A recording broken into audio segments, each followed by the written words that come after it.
Hi, this is Sally's Book Talk. Tune in daily as we uncover the world's greatest books for you. Today we're exploring Street Corner Society by renowned sociologist William Foote Whyte.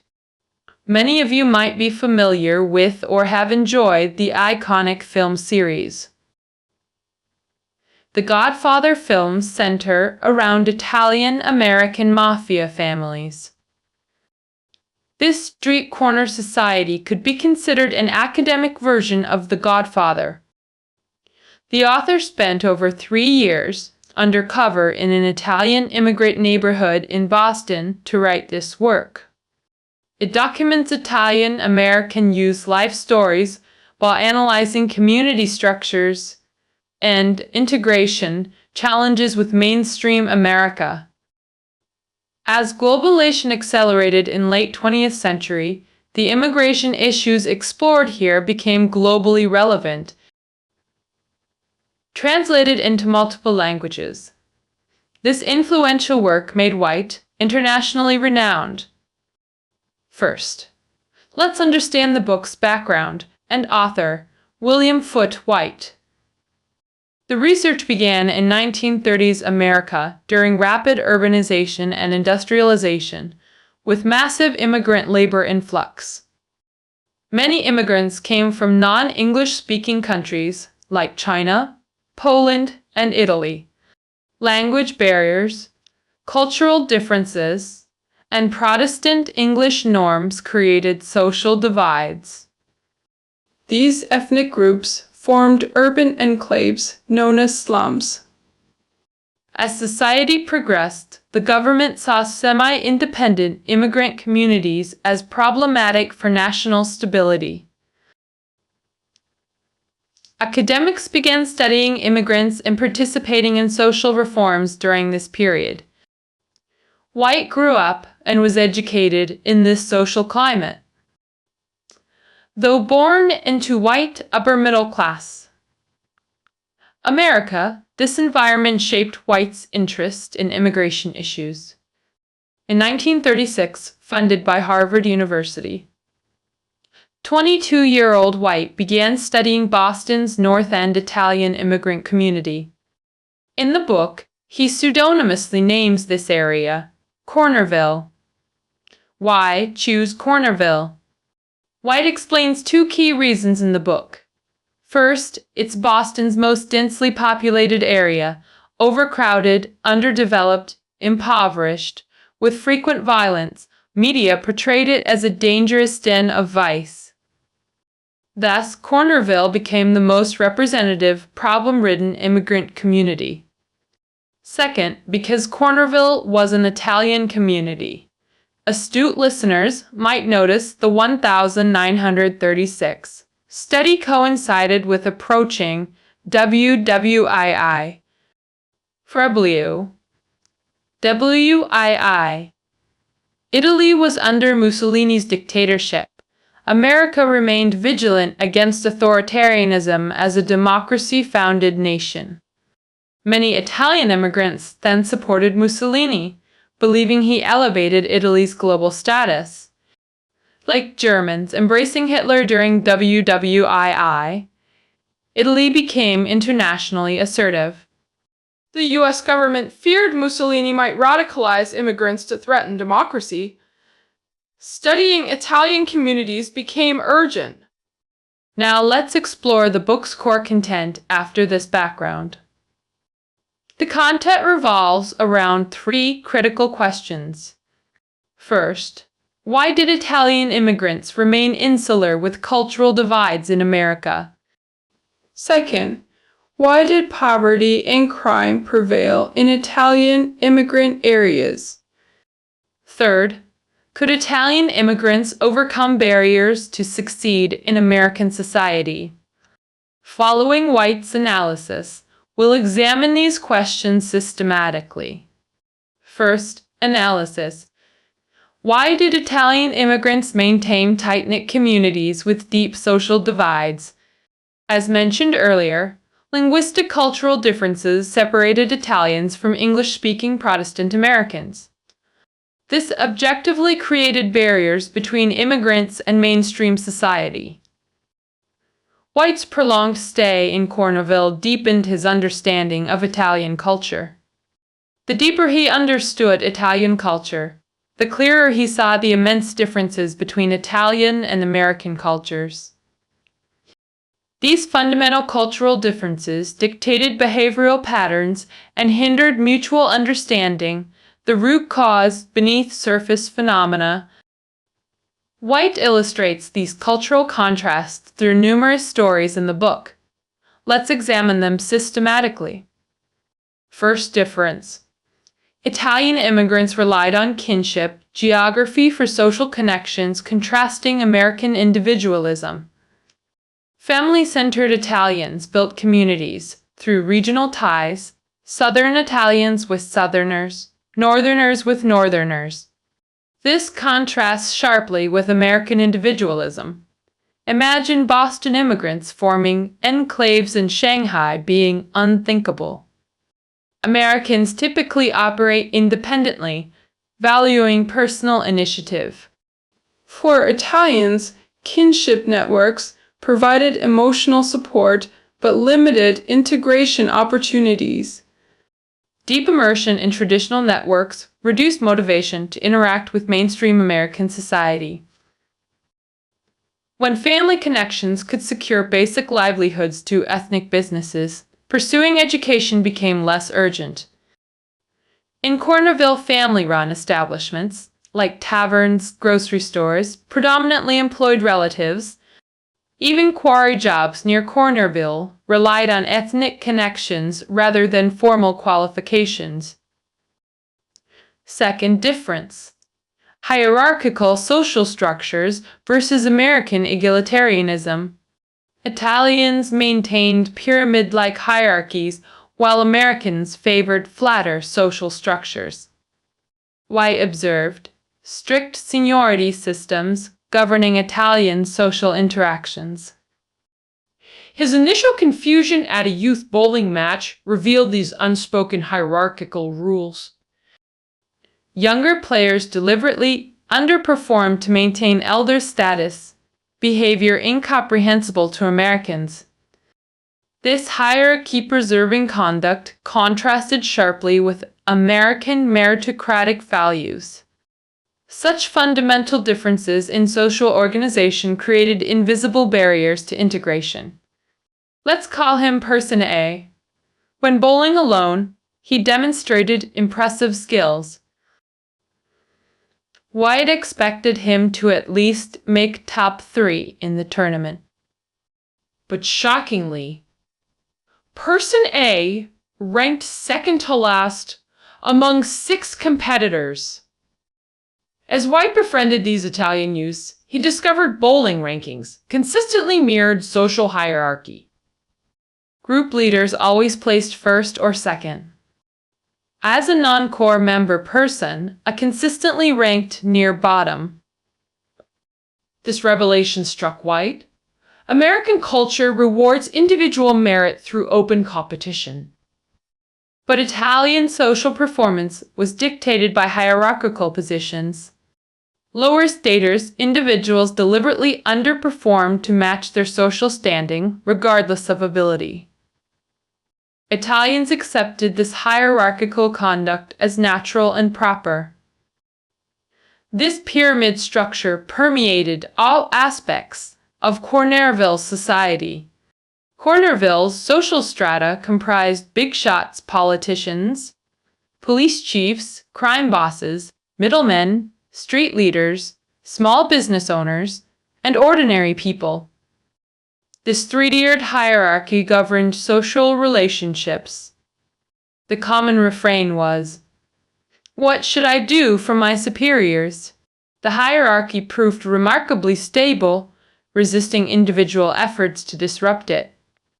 Ordinary people rarely interacted directly with top-tier figures. Hierarchical obligations flowed both ways. Superiors provided problem-solving assistance to subordinates. Whyte observed leaders holding exceptional influence in Italian organizations. Influencing a group's leader meant influencing the entire group. This principle manifested in Whyte's successful infiltration of street gangs. As previously mentioned, Whyte was an elite white college student. How did he gain trust? From streetwise Italian youths with broken English. A local figure named Doc played an indispensable role. On Norton Street in Cornerville, Doc was the undisputed leader among youths. Though financially unstable and linguistically limited, he embodied loyalty, integrity, and competence within Italian circles.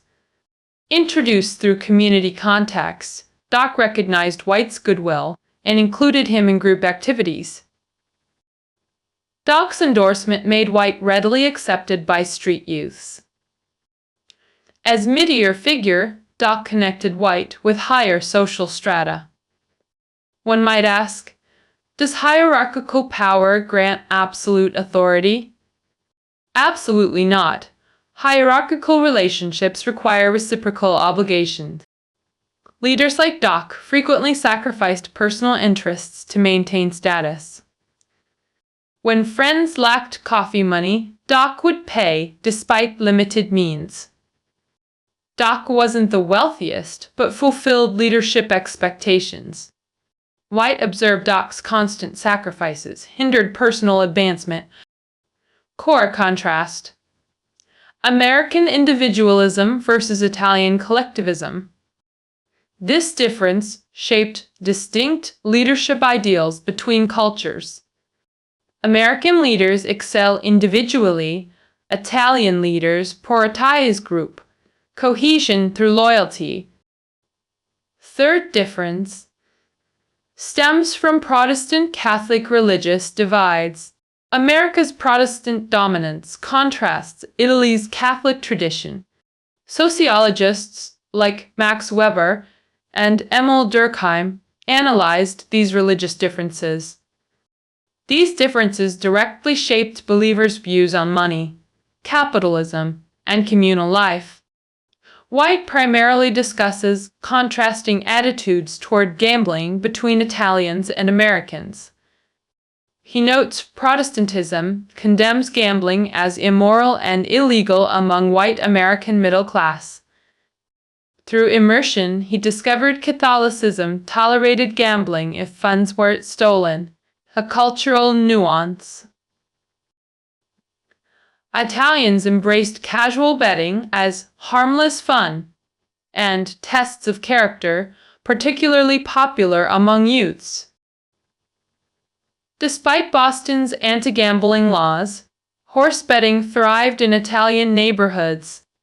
All social strata in Cornerville participated in horse racing culture. This cultural difference contributed to Italians' negative stereotypes. Italians saw gambling as harmless. Americans viewed it as proof of laziness and dishonesty. Understanding these cultural differences explains integration barriers. Italian culture bonitized kinship networks and collective interests over individualism.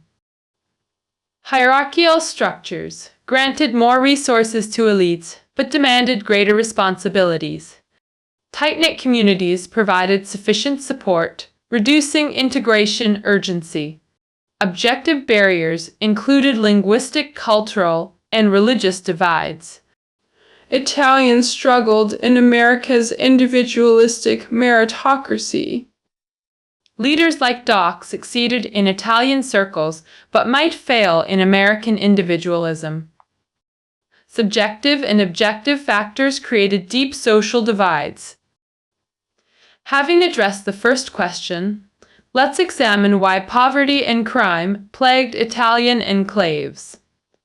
First, let's discuss the poverty issue. Italian immigrants started from disadvantaged positions. Most Cornerville youths came from families with language barriers and limited education. Vocational training. They could only secure low-paying manual jobs. Quarry workers, kitchen helpers, bootleggers, newspaper vendors. A newspaper vendor earned about $5 weekly. Context: $3 bought, 2 beer crates, $4.50, 2 ballroom tickets, $5 covered, 4 people's night out. Luxuries for most. These unstable jobs were vulnerable to economic fluctuations. Some second-generation immigrants in Cornerville were U.S. born and raised. Though English proficient with some education, they still faced limitations. Capable youths might become postal clerks or part-time insurance salesmen. Most only completed high school college remained unaffordable. School discrimination stemmed from poverty and accents. Workplace bias labeled them lazy Italians. Few became professionals like lawyers or accountants. Similar to rural youth in some developing countries, marginally better off than parents, but still in low-skilled jobs. Now examining crime prevalence in Italian communities. Whyte argues this perception stems from media distortion. Most Cornerville residents were law-abiding citizens with legitimate jobs. While occasional violence and illegal businesses existed, these weren't unique to immigrant communities. Mainstream communities had similar issues without media scrutiny. Prevalent illegal activities like bootlegging and numbers games had socioeconomic roots. During the Great Depression, many Italians resorted to lucrative illegal businesses for survival when even odd jobs became unavailable. Illegal operations discouraged property rights, respect, and relied on gangs for protection during disputes. Whyte specifically studied Cornerville's gambling industry, its economic backbone. Through semi-public observations, Whyte documented this industry's evolution. Gambling operations involved all levels, from street runners to storefront ticket sellers acting as agents. Agents earned commissions when bets exceeded put holds, the usual scenario. As the saying goes, the house always wins, ensuring regular agent income. Big winners like $60 lottery puts from 10-10 bets meant agent losses. Top-tier bosses established cooperative-like operations for centralized betting. Syndicates implemented business strategies, monopolies, regulations, game rule, modifications. By 1930s, gangs transformed into corporate, structured illegal enterprises. Lottery monopolies brought temporary peace. Stability benefited business operations. Accumulated capital made gang leaders recognize stability's commercial value. Gangs transitioned from causing chaos to maintaining local order. They established legal businesses and created employment opportunities. Paradoxically, gang-controlled areas became increasingly peaceful with reduced violence. Whyte, concluded Cornerville, was far less chaotic than outsiders perceived. Interestingly, police tacitly approved this peace as regional stability outweighed illegal operations. Whyte notes, two policing philosophies. Middle class demands strict law enforcement, while many officers prefer community trust-based problem-solving. Strictly by this book, officers became outsiders in Cornerville, ineffective in their duties.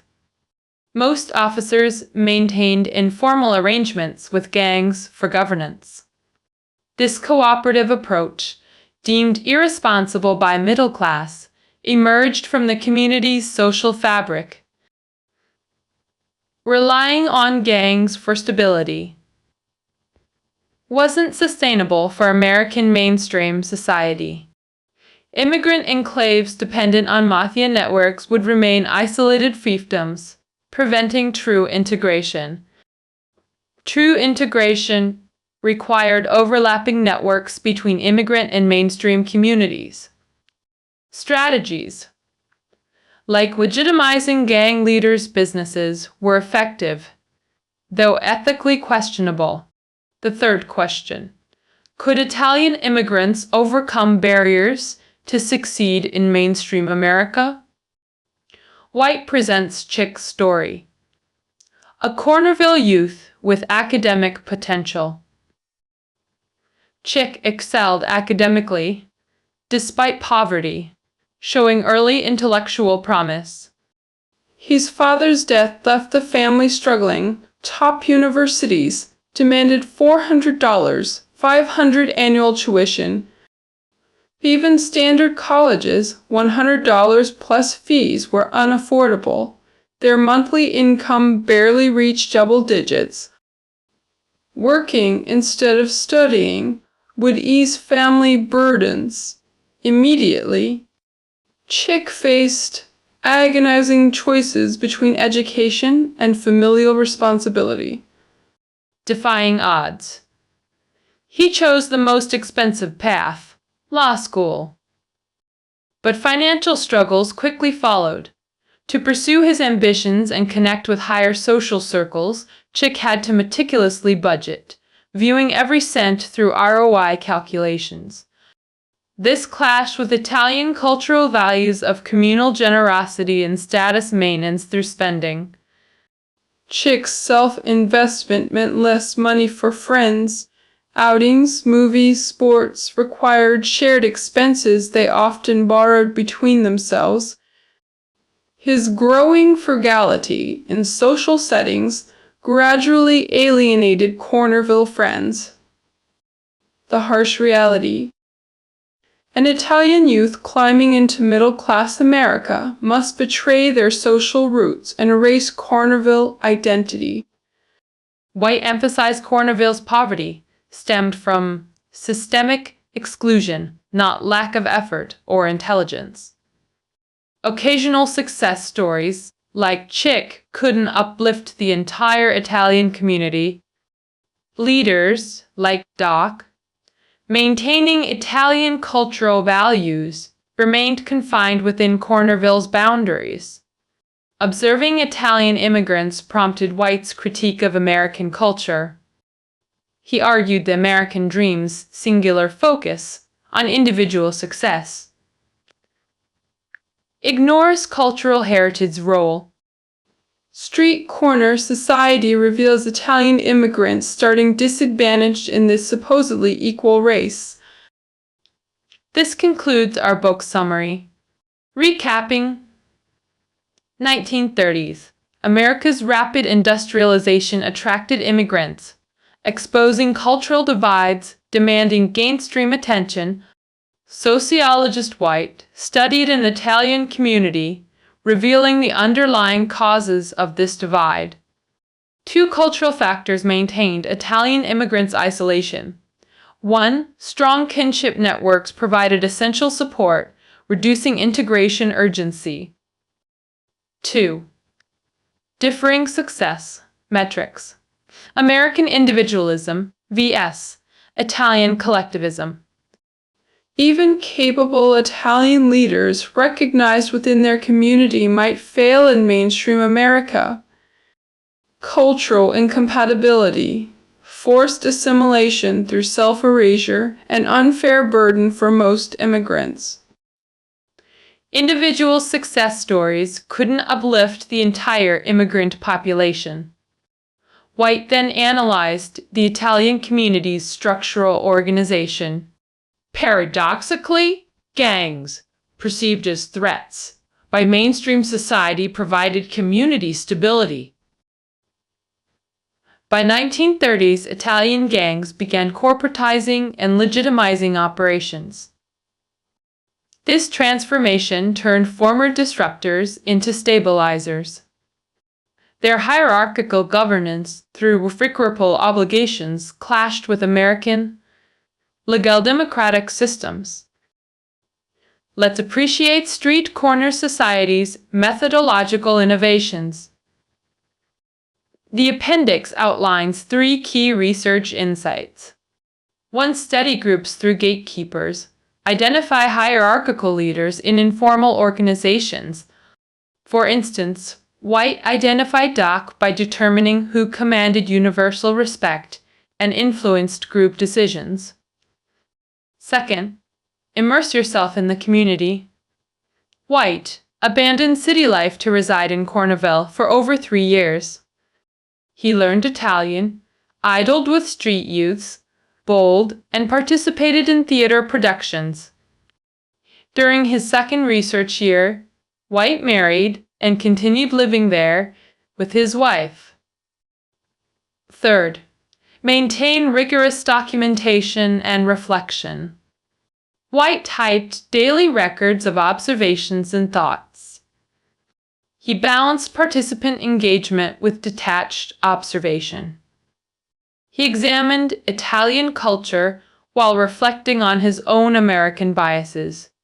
Pioneeringly, street corner society documented minority experiences in Anglo-Saxon-dominated America. Whyte revealed cultural clashes and immigrants' dilemmas between two worlds. He demonstrated how poverty, crime, stem from cultural disparities and systemic inequality. America's immigrant success owes much to scholars like Whyte addressing integration challenges. This concludes our exploration of street corner society. Find keynotes below the audio. Until tomorrow.